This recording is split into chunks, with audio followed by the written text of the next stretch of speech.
In this episode of 2 on the philosophy of René Girard, I'm joined by Andreas Wilmes to discuss the basics of Girardian thought.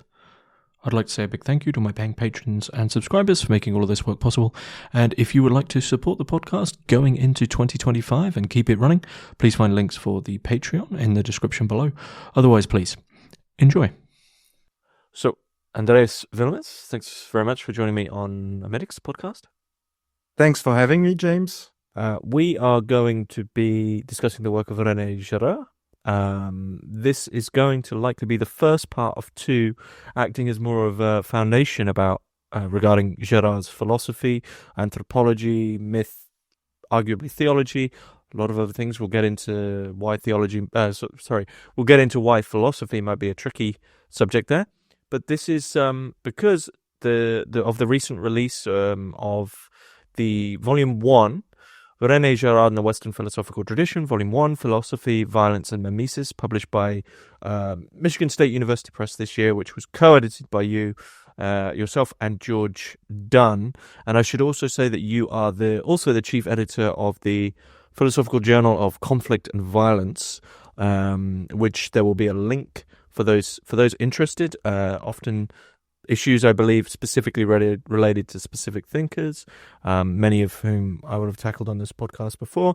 But there'll be a link for that in the description below. So we're talking about Girard. We're going to be talking about the basics of Girard and Girardian theory in this first part. But before we go too deep into that, Andreas, tell us a little bit about yourself and your own history with René Girard. Well, I'm Andreas. I'm currently a lecturer in Budapest at Pázmány Catholic University. My first reading of Girard dates back to more than 10 years ago, I guess. I made a PhD on a weird topic, so serial homicide and sexual homicide, and I read a lot of stuff on violence. And that's when I discovered violence and the sacred. And in serial homicide or sexual homicide, there are ritual aspects to those crimes. And so Girard's thoughts on sacrifice were very useful and interesting to me at that time. And there's also the thing that, those are very gruesome crimes, extreme crimes. And I was very frustrated with psychoanalytic explanations of those crimes. So explanations that relied very heavily on death drive, narcissism, and so forth. And yes, and it's difficult to explain why people kill in such ways, like drinking the blood of the victim, sometimes eating their flesh. So very, very gruesome things. So yes, raping and killing them. And so I saw in Girard's theory of desire, there is a kind of cannibalistic dimension, which I saw as quite helpful also to explain those kinds of behavior. Yes. Mm-hmm. And one thing going forward, before we dive into so we have this sort of Girardian foundation of terms that people will have heard: mimesis or mimetic desire, violence, the sacred, sacrifice, the apocalypse, and also ritual in there and myth. But I think the big 4, mimesis, violence, the sacred, and the apocalypse. We were discussing that before we went forward, that just briefly, really, as a nod, that often it's only mimesis that we seem to hear about with Girard, and his name has become almost just synonymous with he's the mimesis guy. And this is somewhat of my own words, I guess, a mistake of scholarship or a misstep, or just something that these other elements haven't come through as boldly, even though they are directly connected for Girard's theory. So I guess this is one of the wrongs, if you want to put it that way, one of the wrongs we're attempting to right in this short discussion, that there's a connection there, and there's also a much deeper richness to Girard's work than just mimetic desire. But if we were to begin outlining these four, would you want to begin really with the founding murder, because would you see that as, like the first shove of the boulder, right, to get things rolling? Is what is it that begins this process, because they all intertwine, and yet is there something for Girard that you say, right, well, that's where it started? Of course he's interested in the idea of the founding murder. Would you say that that's what begins the genesis of these ideas? Well, no, of course, because he started studying novelists. So, and the first idea in his career, the first big ideas, yes, that of mimetic desire, and there's a great unity in his work also. So he's basically develops one single intuition that will lead him then to the question of mythology, sacrifice, and so forth. So perhaps we should start with this first book, but try to talk about it in a concise way, so that we can talk about the founding murder. His first book is Deceit, Desire, and the Novel.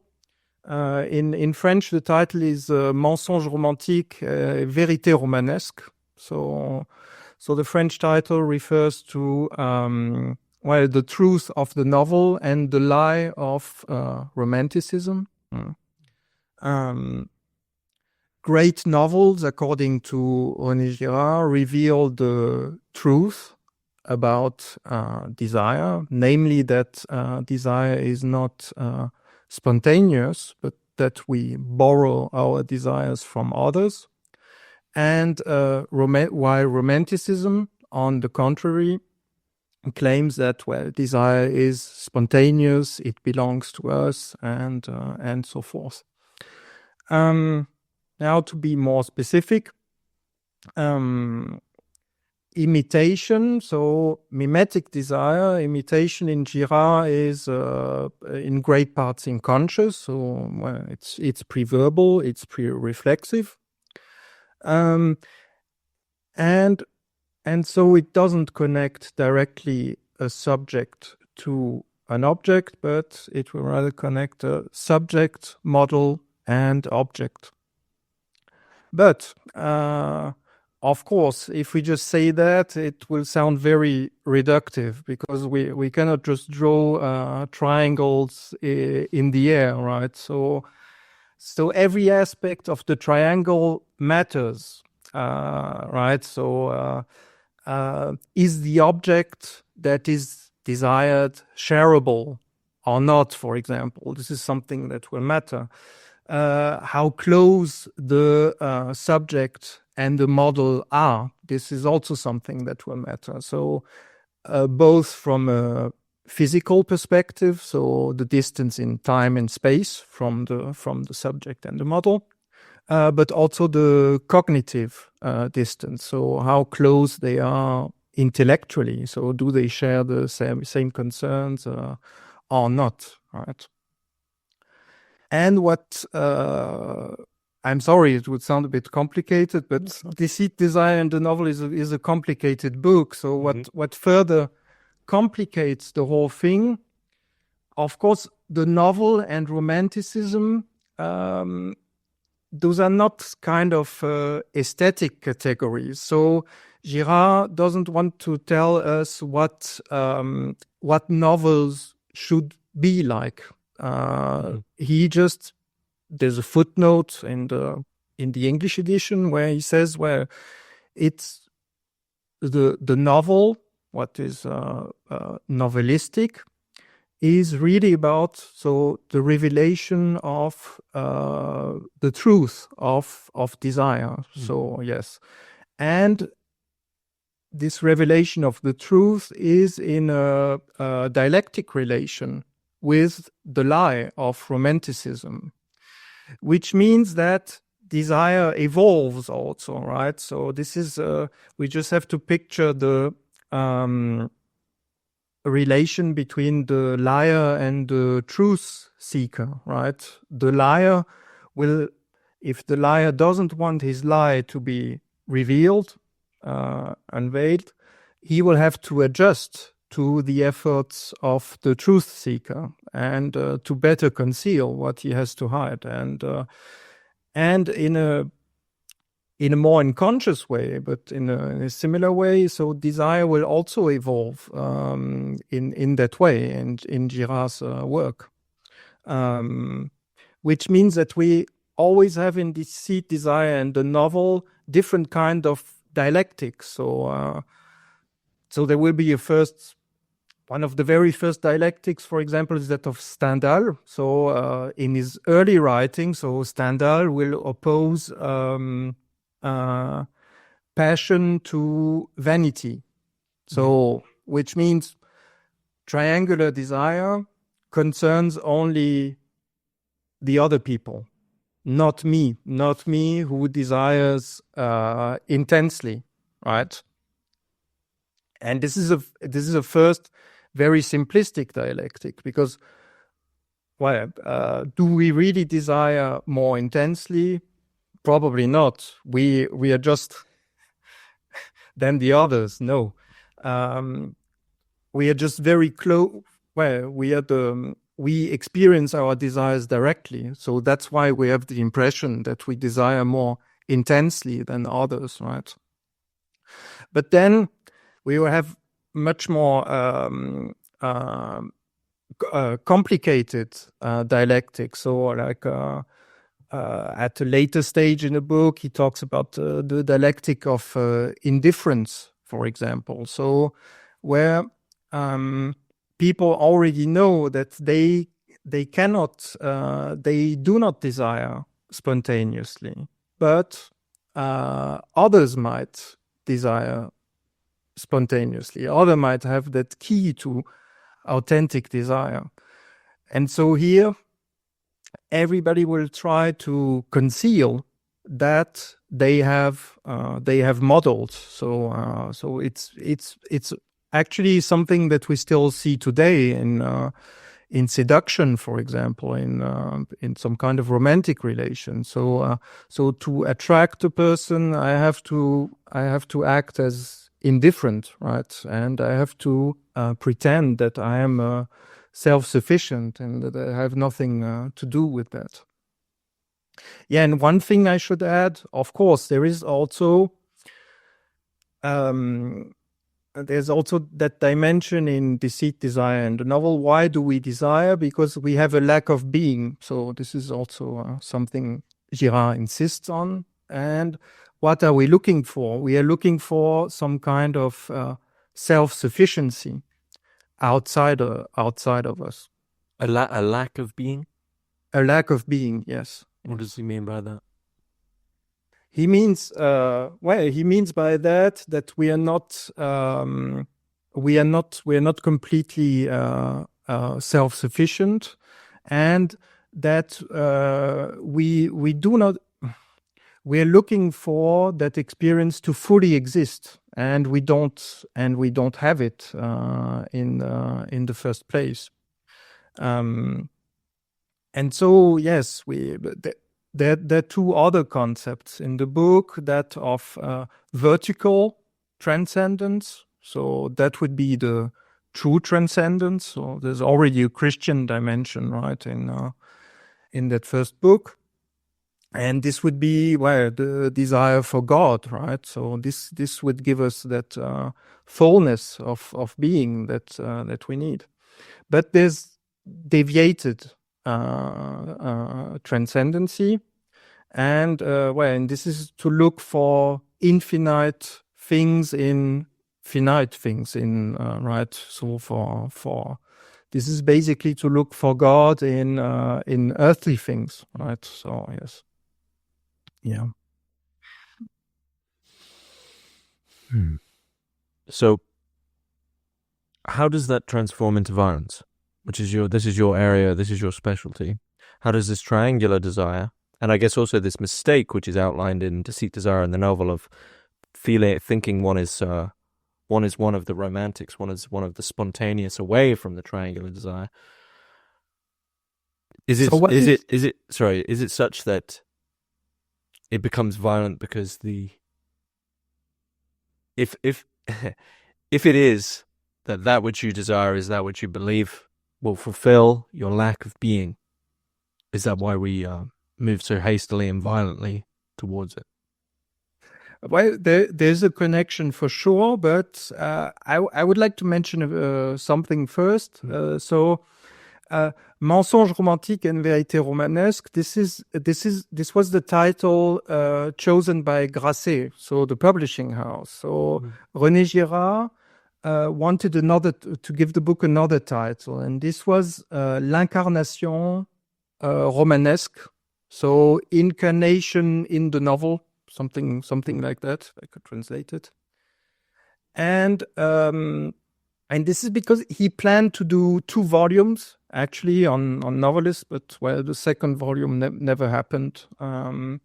But his idea was already that actually novelists put their heroes to a kind of into a situation of sacrifice, because this is, according to Girard, the ending of great novels is always about death to self, which is a kind of the death of pride, and opening to the other.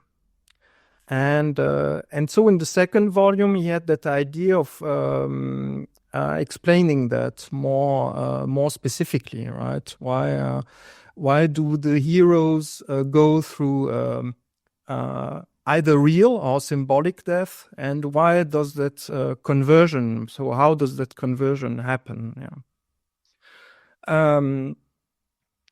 But yes, then Girard, instead of that, Girard, well, he wrote a book on Dostoevsky that we won't be able to talk about, but that I would encourage listeners to read, because I think it's one of his best books. And then he turned to Greek tragedy. So he tried to apply his reading of great novelists to Greek tragedy. And that's when he's starting to become an anthropologist. So yes, so he's moving from literary criticism to anthropology. And of course, the question of violence is very closely related to that of mimetic desire, yes, and of appropriative mimesis, as Girard will now more and more call it. Yes.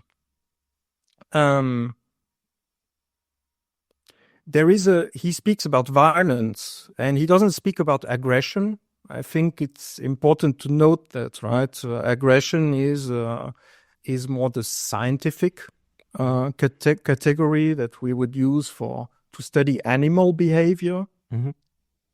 But he's rather interested in violence, because violence is specifically human. I will briefly explain why. In animals, where Girard says, because he read a bit the ethologists at that time, so in animals we have instinctual breaks. Yes, so which means that conflict can be stopped once it is recognized. So who's the strongest, right? Who's the strongest one? In human beings, Girard thinks that we are too imitative. So we are too imitative, and this imitative nature of ours, which doesn't compare to the rest of the animal kingdom,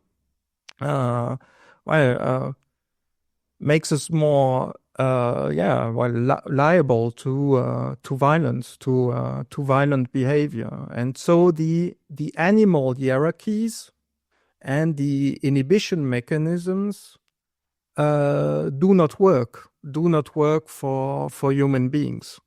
And so the big question is, how did human societies regulate violence? Yes, and that would be that's the problem Girard is trying to address. So in Violence and the Sacred, and so in his third book, yes. So he's immediately interested really there with the question then of, if it is that we are violent, how is it that we are not being violent right now? How is it that this has been held back? But I'm interested as well, you mentioned that it's violence, not aggression. Does Girard ever succinctly define what the distinction is for him? I know you drew on it a little bit there, but I'm just intrigued. The aggression being more animalistic, does the violence actually have a form of reason behind it for Girard? Does violence have... at the beginning, it's hard to tell, right? Because it goes back at the very origins of mankind. So he has a theory on hominization. So, and again, it's in great part unconscious. So after the founding murder, maybe there is we always give justifications, reasons for our violent behavior.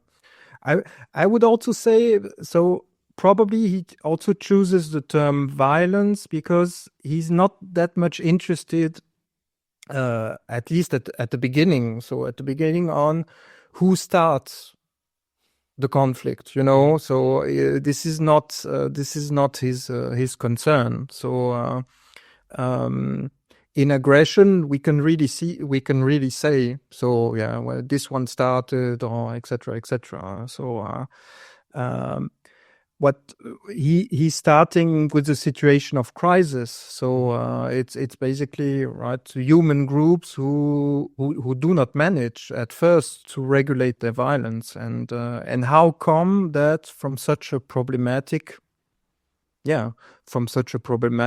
situation, we finally managed to have some order or cultural institutions, right? So this is the problem he's dealing with in Violence and the Sacred. You mentioned the founding murder there as well. I just want to make sure we get that in, as it's something that's key, and often when we last spoke, you felt that it's not really mentioned too often, even though it is very key for Girard. Yes. I think it's. I think the disturbing aspects of his thought are a bit put aside, and which is unfortunate because I think that's what's the most interesting in him, actually. So, yes. So we. It's, of course, it's all of that is related with mimetic desire, because mimetic desire explains also why desire is contagious, and so why situations of conflict can be contagious. And this state of contagion, Girard also calls it undifferentiation, because it erases the differences that separates the individuals. People in the group don't realize that, of course, because they constantly want to distinguish themselves. They are fighting over matters of prestige, I would say. And so his question will be, how do we move from this undifferentiation to cultural differences? And he will say this is thanks to a self-regulating mechanism of violence. It's a contingent mechanism, so it's important to say that, because it could be that groups could self-destruct, right? So they do not necessarily survive this crisis, but if they survive, it is thanks to that self-regulating mechanism of violence. And what is this self-regulating mechanism about? It's about the violence of the group will be focused on a randomly selected victim, and that victim will be seen as responsible for the violence that happened. And through the cathartic experience of that collective murder, peace will be restored. So, but now there are two aspects to this, of course, because the group doesn't experience doesn't see the self-regulating mechanism in itself. The group only sees the effects of that mechanism. So they through mimesis, they will blame the victim, and they will wrongly blame the victim because the victim is not guilty for the whole violent crisis. And the resolution of the crisis happens so suddenly that they will take it as something almost magical. And so they are in a state. So Girard calls this méconnaissance, but it's sometimes translated as miscognition, right? So the group is in the miscognition of the victimage mechanism, and so because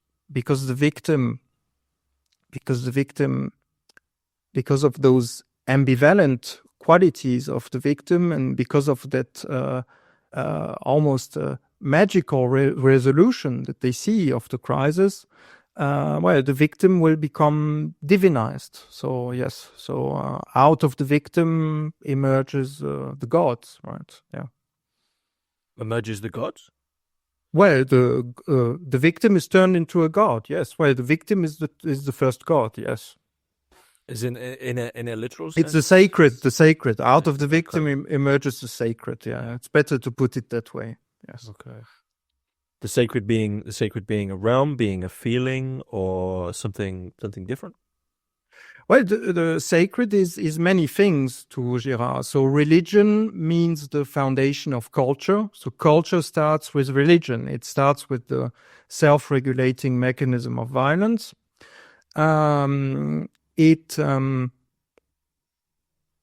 Religion is the foundation of culture. So culture doesn't start with politics. It doesn't start with a social contract like in Hobbes, for example. So Girard really rejects those kinds of readings. But the victim is also the first sign, the first symbol. So yes. So Girard will try to show that the whole of culture will depend on that self-regulating mechanism. So what is interesting in his work is really how he will explain, right, that from this single mechanism we will then have evolutions, cultural differentiations that will lead, right, to language as we know it, to politics as we know it, and so forth. So yes. Okay. This seems like then, as we're introducing the sacred, this seems to be a good place to also introduce another aspect.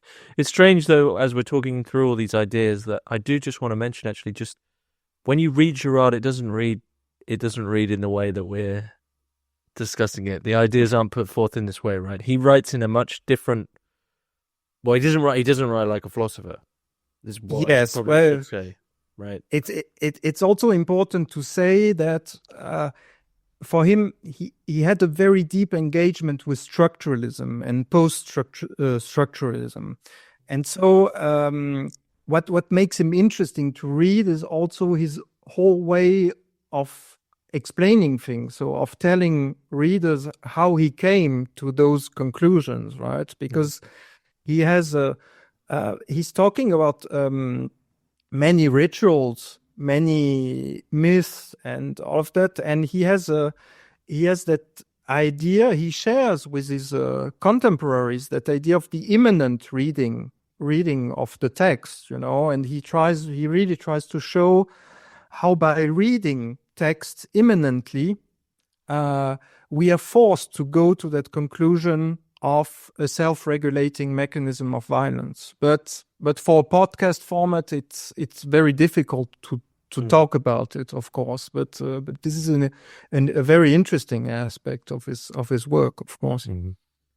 So I just wanted to get that in there. But jumping back to the sacred, I think this might then be a good place to bring in further aspect of his work, which is his engagement with Christianity, because as we've introduced the scapegoat and the victim, we've also introduced really, I guess, the structure that Christ fulfills. But for Girard, in both cases that we've mentioned, so imitation and the victim, Christ is the anomalous difference. So to imitate Christ, you're not imitating the finite, you'd be imitating the infinite. So that fulfillment, there's a possibility of that fulfillment of being true and not just ongoing in that triangular desire. But also, Christ is, say, the true scapegoat, the scapegoat that actually isn't a scapegoat, because the catharsis that is put onto Christ is genuinely fulfilled, as per Christian theology, in his forgiveness of all sins. So Christianity sort of seems to enter the picture as the difference, that which makes whole, makes complete, all these things which up until this point seem to look as if they would just keep going on and on. Yeah, well, but maybe before we could start with the Old Testament. Sure, yeah. Okay, that's fine. Yes. So Girard will say that there's already something special in the Old Testament, because the founding murder is concealed in mythology, right? In mythology. So mythology is the story of the founding murder, but told from the point of view of the persecutors, so of the murderers. And in the Old Testament, so if we take, for example, the book of Job, or if we take the story of Moses or the story of Joseph, we already see that the point of view of the victim is given some credit, some value, and but the revelation in the Old Testament, according to Girard, is incomplete, because it is still the Old Testament is still dealing at times with a vengeful, with a violent God, and so yes, the revelation is completed in the New Testament. So again, we have to simplify a lot, because he studies the New Testament very in great detail, so in a very, very, very minute way. But we could say that, well, there are the things that Jesus says, and then there's what is happening to him. So what Jesus says, he's saying already things about the foundations, the violent foundations of culture. So if we take, for example, what he's saying to the scribes and the Pharisees, right? So I'm quoting here Matthew 23:27. What sorrow awaits you, teachers of religious law, and you Pharisees, hypocrites! For you are like whitewashed tombs, beautiful on the outside, but filled on the inside with dead people's bones and all sorts of impurity. This, according to Girard, is a metaphorical, but at the same time very explicit reference to the founding murder, which is which is a real event, but a real event concealed also by mythology and by culture. And we find that metaphor in other gospels. So yes, it's the same idea a bit in the parable of the tenants, right? In the parable of the bad tenants. Girard reads it actually quite literally, because it's a succession. It's a succession of murders, of violent crimes, and Girard says, well, this has also to deal with the violent foundations of culture. And then, of course, there is the passion of Christ. So there is what happens, what actually happens to Christ. Well, Christ is, as we know, he's crucified. He's crucified. So we find again that episode of collective violence, of undifferentiation, because Girard also emphasizes that even the apostles are under the spell of the group violence. So they abandon Christ and so forth. So we cannot just blame the Jews. So it's about everyone in that crowd. And but it's very different from the resolution. So we no longer have this double transfer on the victim.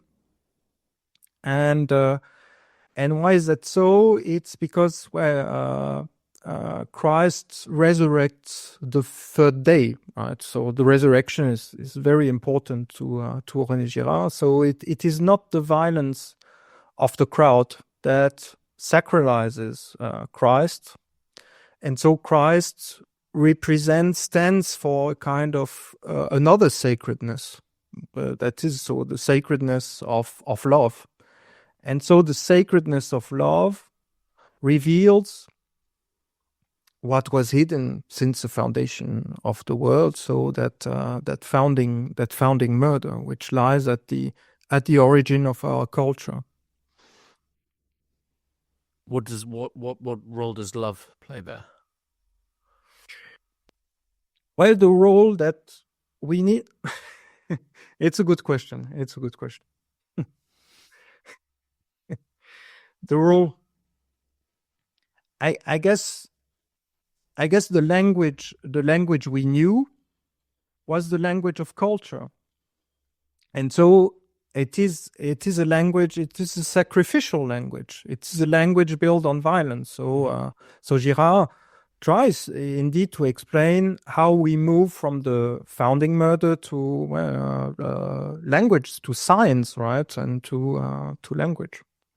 So yes, it is another language, and it is a language that tells us about the fundamental similarity between human beings. So that's the first way to answer. And the second way to answer is that,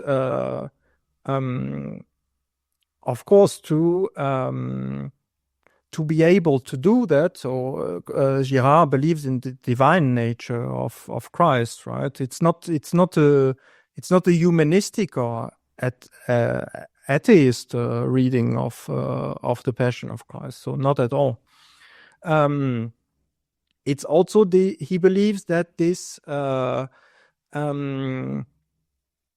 immunity towards mimetic contagion must be divine. So it must be something else. So it must be love with a capital L, right? Yeah. Love isn't cannibalistic? No, no, it isn't. No. So, I guess at the end, not the end of the conversation, but at the end of this process, then we finally get to the apocalypse, which you mentioned to me before seems to be one of the most overlooked aspects of Girard's work. Yes. We might think that all ends well, so that we have a a happy ending now. But Girard tells us, well, this is not the case. It is not the case. Why is it so? Because the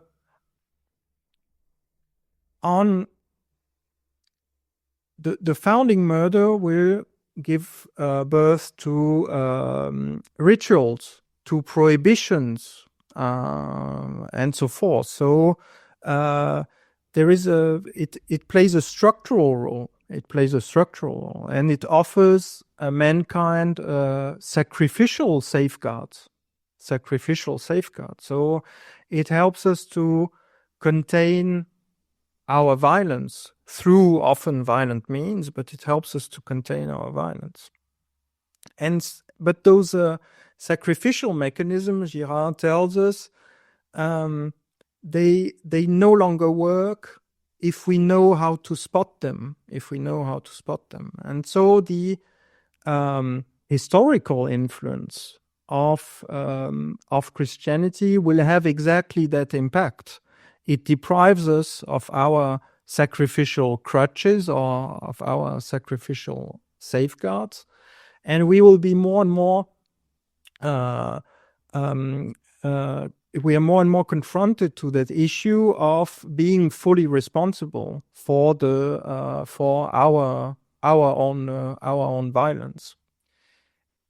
And apocalypse means revelation. Apocalypse means revelation in the first place. And so Girard tells us that it's a misreading of the apocalypse to believe that the apocalypse is about the violence of God or a kind of vengeance of God. No. The apocalypse will reveal is the revelation that violence is purely human. That there's nothing sacred about violence. Violence is purely due to us as a human species. Does it have to deal with the end of the world? Well, a bit too, because of course this is how he tries to interpret our contemporary period. So he wrote about the atomic bomb, for example. So the atomic bomb shows that we reached another stage, indeed, where we can no longer contain violence through violence. So we either use the bomb and the world goes boom, or we don't use it. Right? And this is what apocalypse is. So apocalypse is this full responsibility that human beings should normally have in the face of violence. But Girard is very pessimistic. So he thinks that human beings won't renounce the use of violence, and so that indeed our world might come to an end. Why won't we renounce it? Because of the triangular mimetic desire? Because we want to fit in? Well, Girard would also say because we resist the true message of Christ, right? So so we the only thing we should do normally is to imitate Christ. So according to Girard, so the Christ, which is who is the only only true model of desire, so which brings us to vertical transcendence. We cannot be in competition with Christ because Christ points to the Father, right? So yes, he also he also speaks about withdrawal, to withdraw from the world. So that is another thing he mentions. Yes, but so probably a bit due to mimetic desire, but it's also due to the fact that we are losing more and more our institutions. So Girard is pessimistic about the evolution of any kind of institution, including the institution of the church. At the end of his life, he didn't believe that much in church institution. The law. I remember a few years ago, there was a kind of colloquium on Achevé Clausewitz, so Battling to the End, which is Girard's last book, so his most apocalyptic book, and a lot of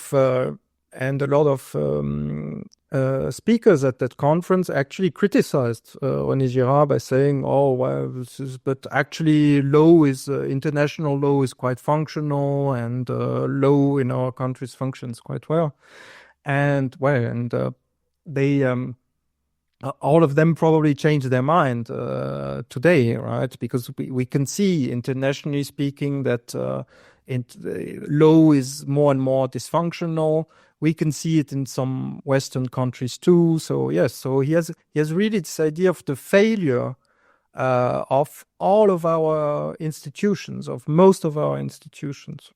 And the institution of war also, because war was an institution first, and so he thinks that we are condemned at some point to war without limits, which would be a kind of global civil war. So he is you said he didn't like Hobbes, but he seems there to end up a bit of a war of all against all. That's just an aside. Is that? But it's true. It's true. He has the same skepticism, right? About I would say he's even more pessimistic than Hobbes, because Hobbes thinks that economic relations, can help, right, to regulate a bit violence between states. And Girard says even that will fail. Right? For Girard, you'd need a sacred contract, not a social contract. Yes, well, we should nonetheless mention that there is he had a project of writing a book after battling to the end, and but he never finished. He never completed that project due to his health, basically. So he had too many health issues already at that time, and he wanted to think about the question of environmentalism, biodiversity. So he was reading Edward Osborne Wilson a lot. So wrote essays, manifestos on biodiversity, and this should have been his last book, but he never finished that book. And you can see that he has a growing concern about technology. There's a growing concern about technology in his writing. So it makes sense that he wanted to tackle those issues at the end of his life. So this failure of institutions and this move towards possibly an all-out civil war, obviously it's probably not that clear-cut. Is this what you mean by when earlier you mentioned that people often shy away from Girard's more disturbing ideas? I think so, yes, because unfortunately, also when he speaks about the kingdom of God, or when he speaks about peace and all of that, I know many Girard scholars will find that terrible what I say, but in Girard, according to me, it is almost like a thought experiment. It is right. It is not. He doesn't really believe that this peace is possible, on our Earth, on our planet. So yes. So there's a deep pessimism in his thought. Yeah. So what should we do? Imitate Christ? Imitate Christ, and perhaps think about technology too. This is something important, I think.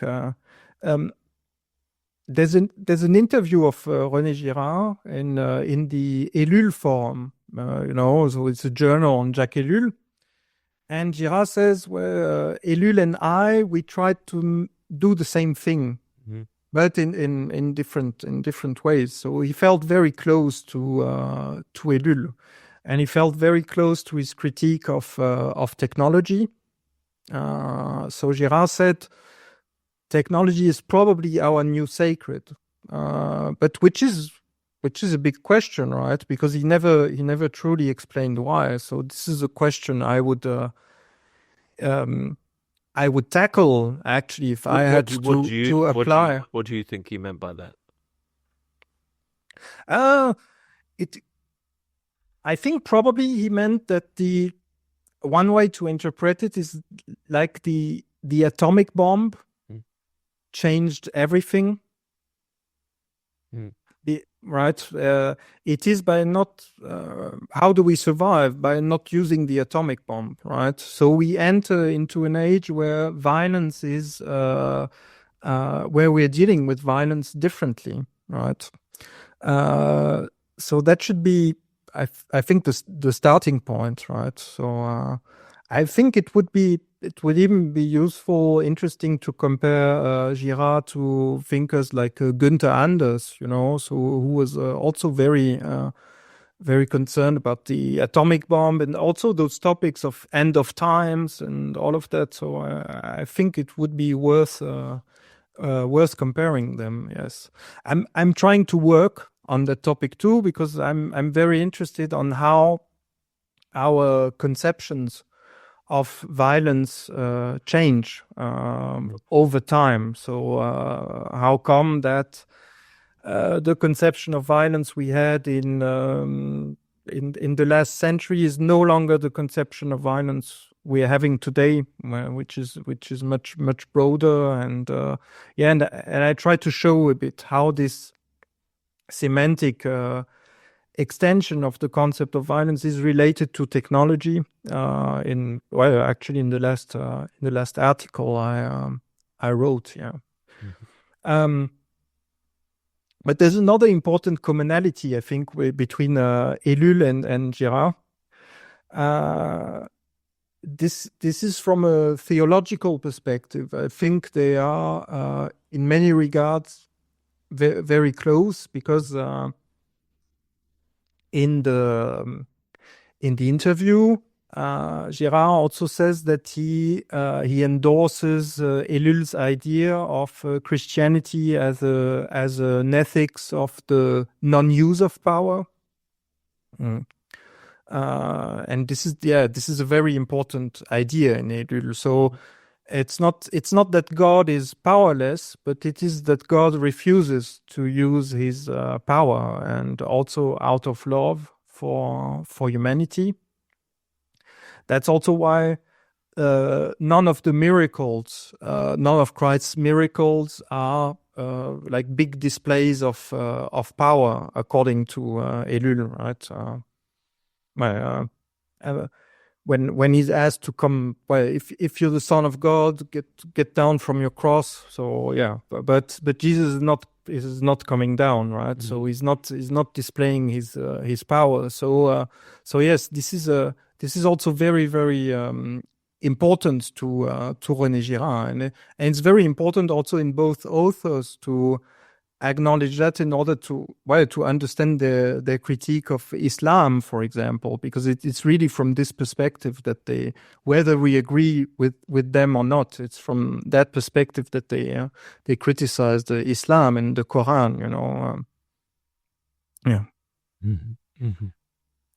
Well, we've jumped through all the basic ideas pretty quickly. Is there anything you'd like to add into this foundation that you feel is key? I think it's important to speak a bit about how Girard sees the evolution of rituals and all of that, because he wrote really, really a lot about that, and he has a whole theory on that, and a lot of explanation. So he explains how language appears, how games, a lot of our political institutions, so kings, monarchy, and all of that.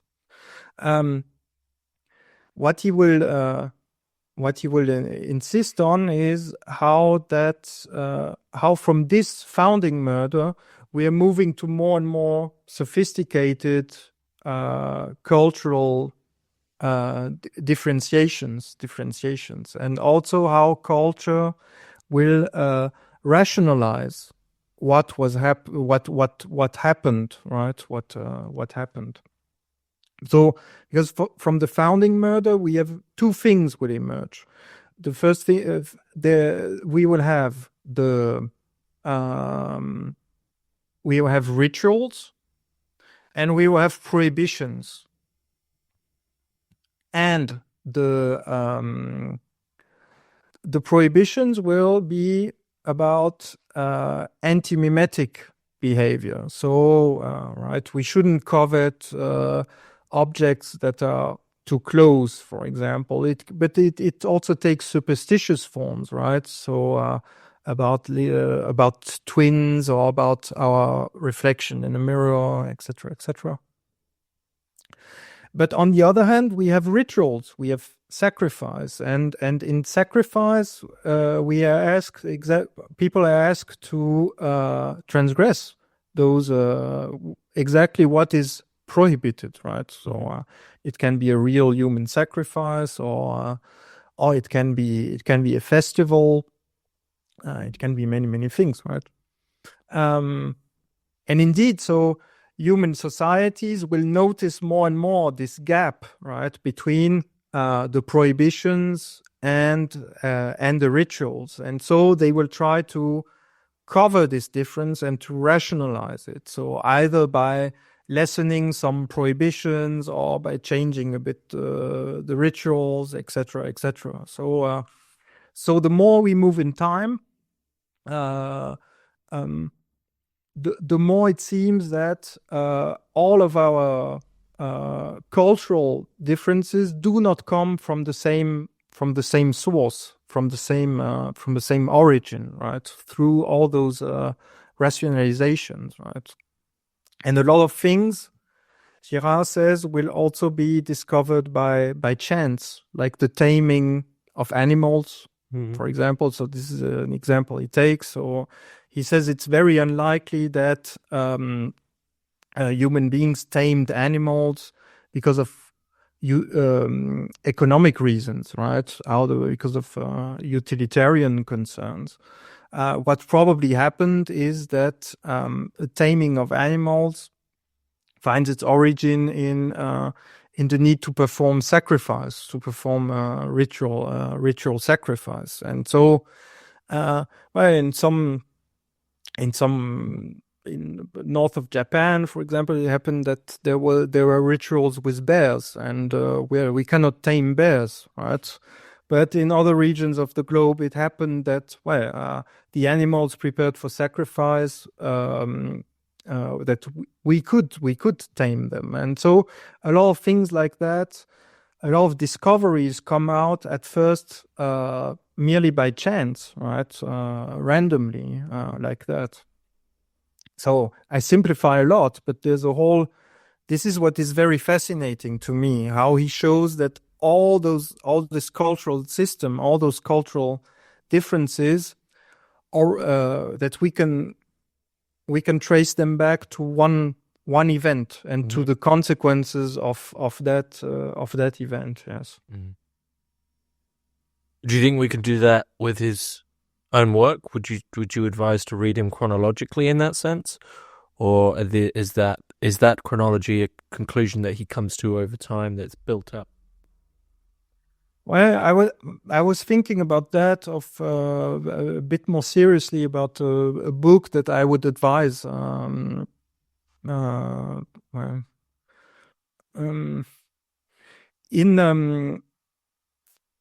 said that the book he was very happy with, but it's not my favorite, but I can understand why he was happy with that book, is The Scapegoat.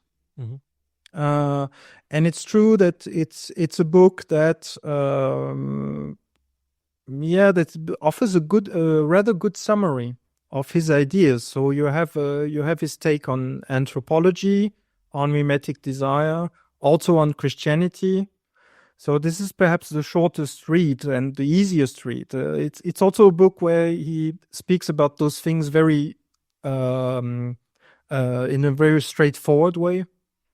Unlike Violence and the Sacred is a very complicated book, or Things Hidden Since the Foundation of the World is a very dense book. So yes, so maybe I would recommend the Scapegoat actually. So for those who are interested to have a look at the whole theory, you know, and yeah. Okay. But also the Dostoevsky book, you said. Well, also the Dostoevsky book is very good, I think. It's one of his best books, yeah, I think. Okay. Well, do you feel we've tackled the a sort of at least somewhat approachable Girardian foundation there? Yeah, we simplified a lot, but There's no other way. but yes, but I think we have the main elements, yes, of a theory. Well, and that the reason I think this needs two parts is because as we go into Girard and the Western philosophical tradition, which is the volume of the book that you co-edited, the essays there are, of course, drawing on, Augustine, Machiavelli, Hobbes, Pascal, Spinoza, etc. So the specifics will get a bit more tricky. The relationship to Girard will get a bit more tricky. So hopefully this will be a helpful starter. Yeah, well, I hope also that I was clear and articulate enough. So yes. Well, I'll be sure to put the links for Girard, the Western philosophical tradition, in the description below, alongside your own journal of conflict and violence. But unless there's anything you'd like to add, that seems like a good place to finish up. Yes, so see you for episode 2. See you in part 2. Andreas Wilmes, thanks very much.